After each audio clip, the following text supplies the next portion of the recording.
We are continuing our three-part series on the gospel, that is from the book of Romans. As we read from chapter 1, verse 18, and as we go down to till chapter 3, verse 20, we see that every human being, whether Jew or Gentile, they need salvation. Human beings cannot save themselves. In verse 20, chapter 3, verse 20, it says, "Therefore, by the deeds of the law, no flesh will be justified in his sight." The children of God in the old covenant, the Jewish people, the people of Israel were given the laws to obey. But the word of God says they are not justified by obeying the law. So there was no way man could be reconciled to God. So God had to do something. And in chapter 3, verse 21, we read, "But now the righteousness of God apart from the law is revealed." Okay, so this is something fundamentally different. This is something revolutionarily different from what we study under the old covenant. Here, the righteousness of God apart from the law is revealed. It says, being witnessed by the law and the prophets, even the righteousness of God through faith in Jesus Christ. So this is a different righteousness from the old covenant. This is a righteousness purely through faith. This is not a righteousness that we earn. This is a righteousness that we are gifted through our faith in the Lord Jesus Christ. And God is revealing it to us. And in verse 24 it says, being justified freely by His grace through the redemption that is in Christ Jesus. So we are justified freely. Salvation is free. It's a gift of God. Righteousness is also a gift of God. And we receive it by His grace. We have come from under the law to under the grace. The law came through Moses, but grace and truth came through our Lord Jesus Christ. So we are under a different dispensation. We relate to God in a different way.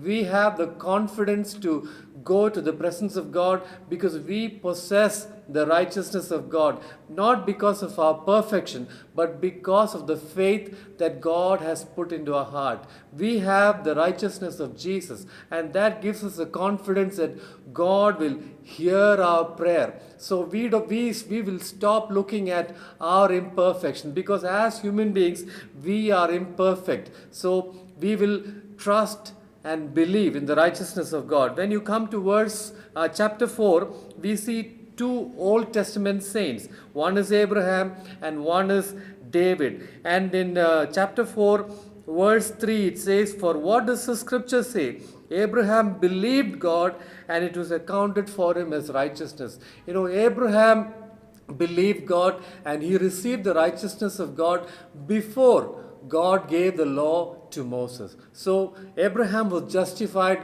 purely by his faith. We know that Abraham was not a perfect man. He made mistakes. You know, he took his maid servant as his wife and had a child with her. And that is not part of the will of God. But God considered him righteousness because of faith. And we come to another personality, David. He also, God, considered him righteous because of his faith. David came after the law was given. He was under the dispensation of the law. And we know that even David was a very imperfect person. Even though God says, David is a man after my own heart, he is a person who committed adultery and he committed murder. But yet God justifies him.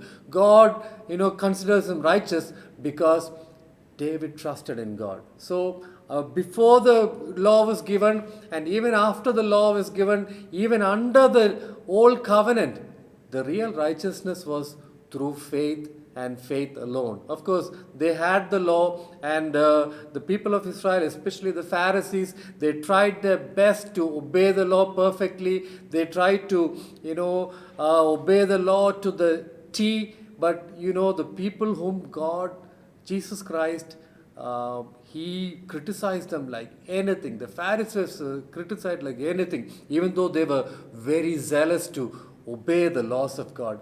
Because righteousness for a human being cannot be obtained by the works of the law, but purely through faith.